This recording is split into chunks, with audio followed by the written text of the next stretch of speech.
Постојат многу места во оваа наша малечка, ама чудесна земја кои те оставаат без див. Ама пред почетокот на ова патување навистина не очекував ваква магија. Се запознав со прекрасни луѓе, видов преубав предал, бев на место на кое во радиус од неколку километри постојат 3 цркви: Пресвета Богородица, црквата Свети Атанасија и црквата Света Петка, кои само ја да дополнуваат прекрасната гледка која носи со себе манастирот Свети Наум. Овие инсерти само може да ни покажат дека ако не сте биле овде, тогаш без размислување дојдете, ќе ве пречекаат прекрасни луѓе, убава храна, преубава гледка и магична приказна. Едно од најмистичните и воедно најубавите места се изворите во Свети Наум.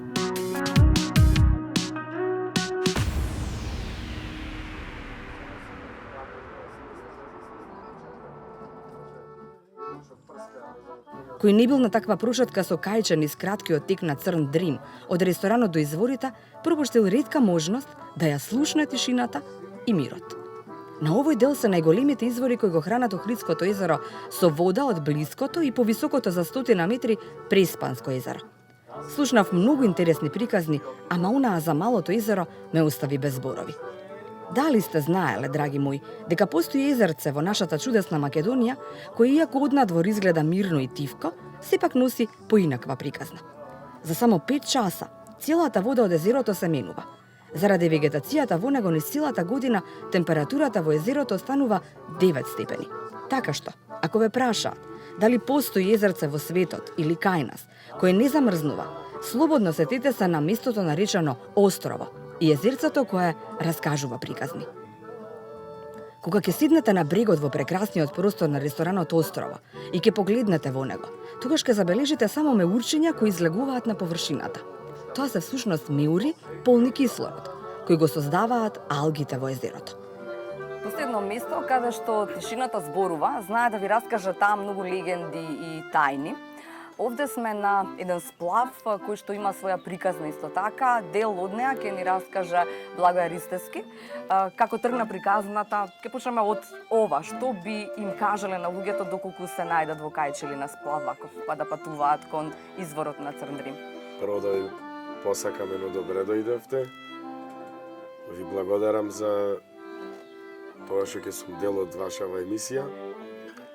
Токму така убаво кажавте, ова е еден мал дел кој го нуди ресторанот Острово, крстарење околу островчето, во еден интимен дел кај што ќе може да си го приуштат гостите, каде вон задоволството што ќе го имаат да уживат во тишината, во прекрасните извори, во убавите цркви кои ги има тука на крајбрежјето од изворите, да бидат и послужени со јадење, и со храна, со пијалок, а паралелно да го направа тоа крстарење.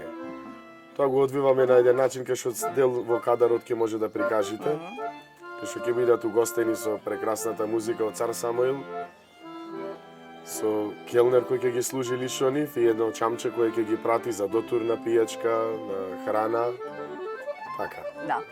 Ајде да почнеме со другиот дел на приказната, или зошто токму ова место? Велите блажено е, веројатно и за вас има некакво волшебство. Ова место е волшебство за секој гостин кој би го посетил, а навика убеден сум дека станува кај сите кои веќе го виделе, за да ги натера повтор пат. Не е само ова место, делот што ќе ги викнат гостиве за да се токму присутни на изворите. Најголем удел во тоа има најстариот манастир Свети Наум. Значи, грб ги носиме сите гости кои дошле да го посетат него, а ние печалиме на тоа, да кажам. Народски. Така, да, народски. Со самата посета на манастирот, луѓето може да си приуштат крстарење дали со кајчината по изворите, кои имаат подолго време од денот да си приуштат да останат во Свети Наум, да направат дел на еден мал ручек, поголем, фамилиарен, без разлика дали е тоа во острово или во другиот дел на ресторани кои се тука. Во последно време почна да се приуштат гостите и други задоволства во фамилиарни задоволства, да кажем, како што се свадбите, крштевките, венчавките. Се дешава во последно време да зачести некој да запроси девојка токму на ова место. Убавиот впечаток кој го споделиле да прерасне па во свадба тука. И понатака во животот да се искористат и дел одмор, без разлика дали е во хотелот, во приватен смештај кој тука се нуди, да го уживаат местото на таков начин. Кога прв пат вие дојдовте овде? Кога прв пат? Имавте колку години? Јас овдека сум роден, порастан, ние сме тука со прадедо, мојот татко, исто, дедо. А со работа, ако мислите, тука ми се започнати првите првите почетоци со работа. Да. Со мојот дедо, со продажбата на накитот кој го имаме правено нашата фамилија Ристески. После постепено со мојата школа, мојот татко ми праќано тука на пракса, во истиот ресторан, кај што ми работено и служено. Па подоцна со тек на годините, пред 10-11 години, ресторанот, да го земиме да го работиме и така исто и фамилиарно го работиме и ресторанот тука. Да. Чија беше идејата ваша? Беше идејата за вакви големи сплавови кои што ќе може да се отцепат, да речам, од копното и да запловат. Па, да се договориме само дека нема никакви мотори и се заради тоа што треба сето ова да остане чисто како што го дава природата. Тука користење на моторен погон и намерно и рачно го работиме да изгледа и поавтентично. Да. Така и кајчината работат на весла.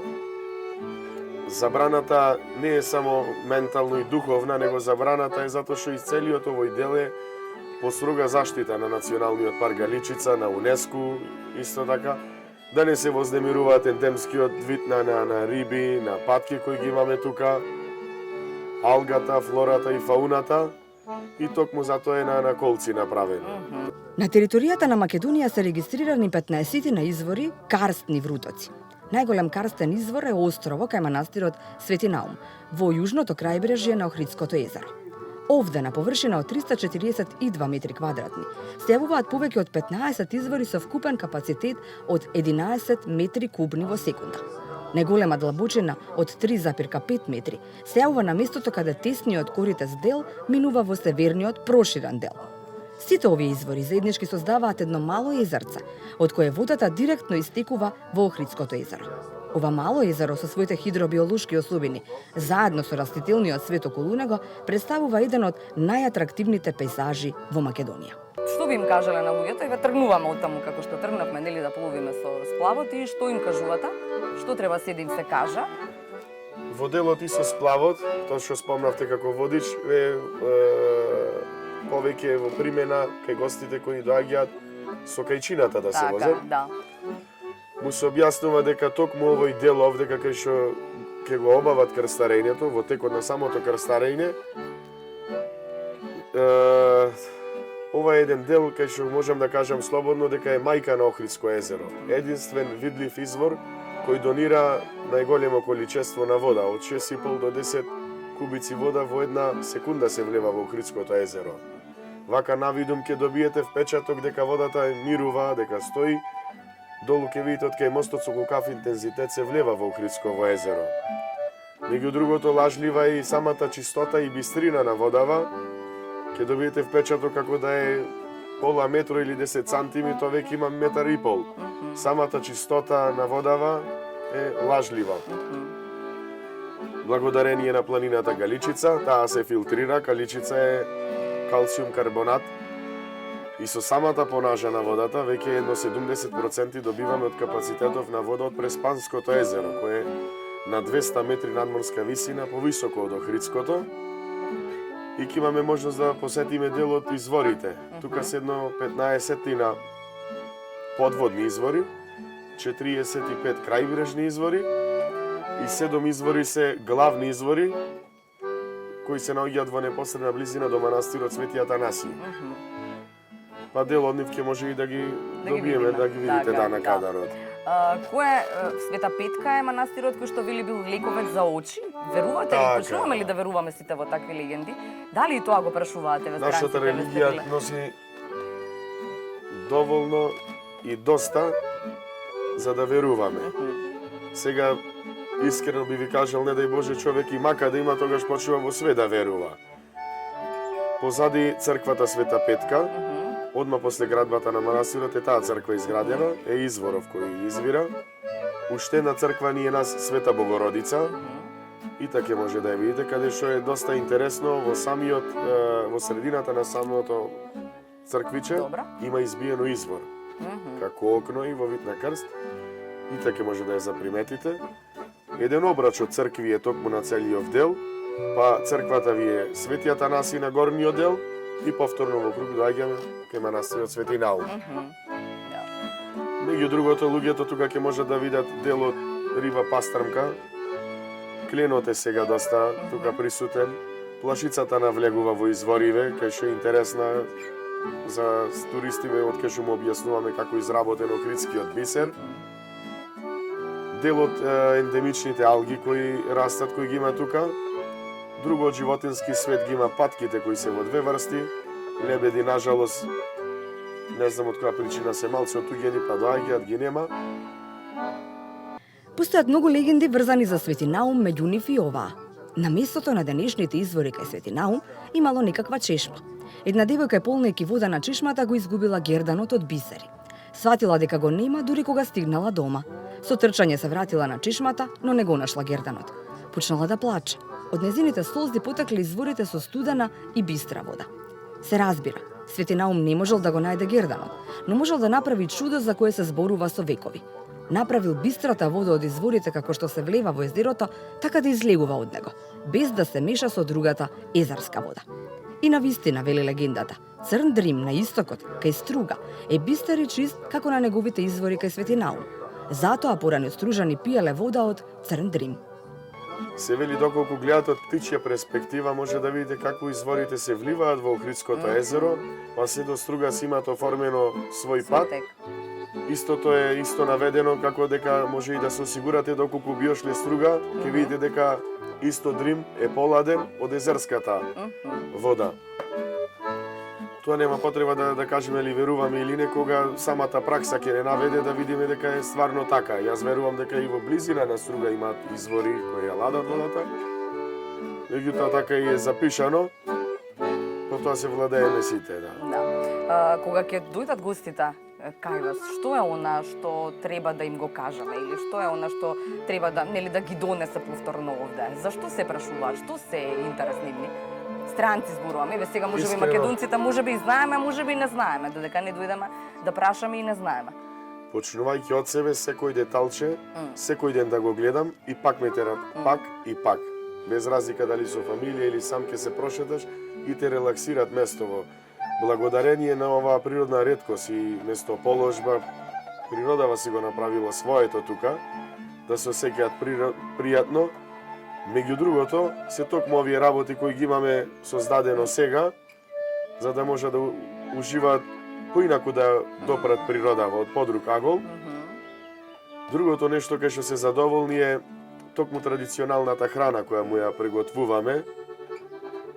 Можат сами да гледат рибата како му се приготвува, јагулата, крапот, домашните јадења, да кажам тука што се ѓомлезето да му се прави пред нив, комадот го правиме,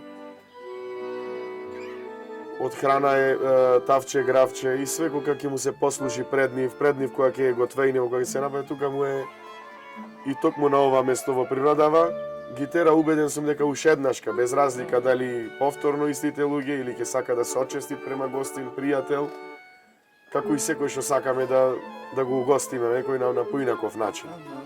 Ќе признаете дека добра е идејата секое вакво место, вакви места веројатно има и повеќе во Македонија, да ни текне да ги оплемениме на еден мал начин, нели, да не уништуваме премногу природата, Токму а така. сепак да создадеме нешто што ќе може да привлече луѓе, нели, туристи, да гледаат и да уживаат. По природа, искрено да ви кажам, сум пресреќен за секоја иновација што ќе се деси, без разлика во Охрид или во Струга, нека бидете во Македонија.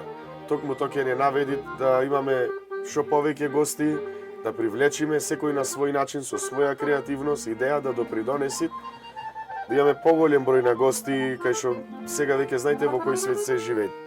Пософистицирано ќе сликат, ќе препрати слика, дали е Facebook, Viber. Секој сегмент и секој човек што ќе го постигне во моментот е за нас. Јас сум пресреќен, не мора да бидат во ресторанот па да дојде ручат, доволно е да се прошетат или едно кафе, па ќе заменит пак со еден добар впечаток. Да. Како не да. Знаете некои од легендите за Свети Наум, каков чудотворец бил тој? Читав нешто. Истиот како и сите ние луѓе, искористил природнава реткост да ги смируваат луѓево. Тој бил и учител. Тука се зборува дека доста, јас и денешно време викам, кој да дојде да е нервозен и напнат, не само во тоа време што ги описменувал луѓето и што ги смирувал, да речам, нервно настроените, јас и денешно време си викам да донесиш човек овдека кој не би се смирил, а не во тоа време да види само манастирот. Денеска пак сме луѓе кои гледаме да се отргниме од непријатните ситуации што ни ги налагат секоја секунда, секој новитет, а не само во тоа време кога бил само манастирот, птиците и изворите. Меѓуедно тоа го правил Свети Наум. И писменоста е развил и ширил и ги духовно ги лечел луѓето, и ментално и психички ги смирувал сите тие кои биле нервно расстроени благодарение на оваа природна реткост и местоположба, во која уживал и тој. Супер. Што правите вие? Кога наутро прв пат доаѓате овде? Кога се отвара ова? Кога може да дојдат посетителите? Прв сте вие како собственик? Гледам да сум прв. Добро. Доколку немам други обврски да ги направам во текот на редниот ден или вечерта, да заминам одсвен на друго место или во другиот ресторан. А иначе од 6:30 веќе сме отворени, доаѓа припрема, куварите се тука, келнерите се тука, кујната мора да започне. Гледаме по проценка да се направи чорбата рибна, да се приготви јагула, неколку парчина за да бидеме спремни во текот на денот, затоа што знаете, јагулата му е потребно од 2,5-3 сати, 4 да се направи како што треба да биде. Доколку имаме печени јагни на таква работа, истото да е приготвено, за веќе кога ќе ни започне денот со гости, да кажам, посетени сме од 9 сатот па натака. Посетени сме од голем број на туристи. Сега доста се застапени ето турските групи. Тие ни се на доручек. Што јадат на доручек турските групи? Осем чорбиве, тоа е по нивни избор, му ги нудиме, осем чорбата рибна, му ги нудиме и специјалитетите од комат, ѓомлезе, со урда, со чаша јогурт, кисело млеко и парче сирејна. Намерно ве прашав што е тоа, затоа што некако кујната е, нели, измешана, толку време биле овде, па не знам што е она од специјалитетите, меѓутоа ѓомлезе веројатно. Сат и пол му е доволно на жените кои го приготвуваат да е до 9 сатот готово и тука пред нив се служи. Добро. А се подготвува пред нив? Пред нив се подготвуваат и тука ги служиме. Вистина е тоа дека ѓомлезе се прави со многу кори една по друга. Како се прави тоа? Како е? Многу време треба, што прават се жените? Вие го нарекувате како тури подпечи. Ѓомлезето иначе едно најсиромашните. Подпече полесната работа на така. Ѓомлезево е порано служило како да се отчестет домајкините према гостинот со најсиромашното јадење. Тоа е брашно, да кажам, масло и сол. Ништо нема друго во ѓомлезето, него напорно е да се направи, се фрла една кора, па повторно се покрива. Нормално треба огно да е под исти интензитет, нон-стоп да тлеи, исто жената си го стават, го ложи тоганов. И токму затоа реков дека е потребно временски повеќе, да. По устари неголемава тежина на ѓомлезево да го правите вака во летен период, на оган и така. Да. Фасцинирани се, да кажем, од доручекот. Добро. И после веќе од 10 сатот ни започнуваат, исто ги имаме групите од Полска се застапени. Холанѓаните ни се тука за ручек. Што од пољаците и холанѓаните? Што им се вендисува? Што им се допаѓа? Јас сум пресреќен да ви кажам искрено, кога гледаме дека од година во година нивниот број е све повеќе и повеќе. Исто ме радуваат кога ги читам коментарите што ги дале. Ме радуваат кога ќе влезат да крстарат по извориве и сиве се со телефончина во врака. доста се застапени, да кажам, нашите туристи, нашите немојме да ги занемариме, затоа што без разлика кога ќе речеме нашите, дали било од Скопје или од Битола или не знам од кој дел, не ги викам аз туристи затоа што ова е нивно. Од сите е ова. Секој го негуваат на свој начин. Некој гледа да се одмори со фамилијата, друг да се отчестит со пријател исто, пак на одмор. Доста во последно време гледам нашите иселеници кои се на, да речам, Австралија, Канада, Америка и во други земји, го искористуваат ова природна реткост за нивната свеченост. Свадбата да му биде тоа дека крштевката, Да. пенчавката. Колку зема тоа подготовка, се да е тип-топ, како велам јас, или не знам, се да е средено, се да е под конец, да не, сепак не е овде, нели, ако треба нешто да се докупи, да се донесе, да се обезбеди или не. Искрено да ви кажам, Какви барања имаат? Имаат ли некој, не знам какви? секое зачестување нивно е челичење во нашата брзина и послуга. Некои посебни креативни работи не ги ставаме намерно затоа што осеќам дека нема да му препарираме на ова прекрасна природна убавина. Али со некои поситни декорации, да кажам, да, тоа го правиме. Така да кажете да не го уништуваме природното, се да биде Јасно, тука не некаде. може не завеси да ставиме Да. тука за да го блокираме погледов. Со ситни ноќни осветлувања, да кажам, со факелчина, свејки, фенери на газија, Нешто што ќе биде повторно. цветови, јасно, да. На тој принцип да се обогатува. Да. А иначе за послугата ние веќе пред време сме се договориле како ќе бидат послужени, па со која салата, што би било за предјадење, за главно јадење, како би се дозирал десертот или овошјето, носењето на тортата дали ќе е на сплав, или владите дали ќе дојдат со сплав, па со музика ќе се појават. Гледаме така да го обогатиме тој нивни свечен момент со дали со сплавчето, дали со кајчинава, дали со музиката ќе бидат изненадени. На некои такви делови гледаме да му ставиме акцент на нивната свеченост. Да. Дали го делите мислењето дека можеби треба да направиме некакви групи или тури на млади луѓе кои што би доаѓале тука на екскурзија, нели, за да го посетат ова место, па можеби да ја посетат оваа волшебна убавина, па да дојдат повторно и повторно. Можеби тоа ни недостасува во тоа дали и колку ја познаваме својата сопствена земја. Дали имате впечаток дека македонците Идејата ми е добра. најмалку ја знаат својата сопствена земја, така некако изгледува. Искрено да ви кажам, позитивно сум изненаден. Гледам сега голем број на семинари, симпозиуми, екскурзии ги прават во Струга, во Охрид. Свети Наум е влезен во агендава како задолжителна посетеност. Днес дека се кажало кој дошол во Охрид, а не го видел Свети Наум, како да не го видел Охрид, него токму од дали прекажано, дали од нова и од начин на комуникација веќе луѓе во кај што дали ето Facebook, Viber, дали рекламата која ќе се направи на телевизија, впечатокот кој го добиле од прекрасно поминат ден тука, довело да сега секоја група како една задолжителна посета мој на Свети Наум. Па меѓу другото, ако немат време да ручат или кафе да се напијат, јас сум преблагодарен што ќе го посетат делот, изворите. И што да ви кажам на крајот од ова патување? Не само што е точно дека кој дошол во Охрид, ако не го видел Свети Наум, како да не го видел Охрид, туку можеби на оваа народна можеме да додадеме и уште нешто.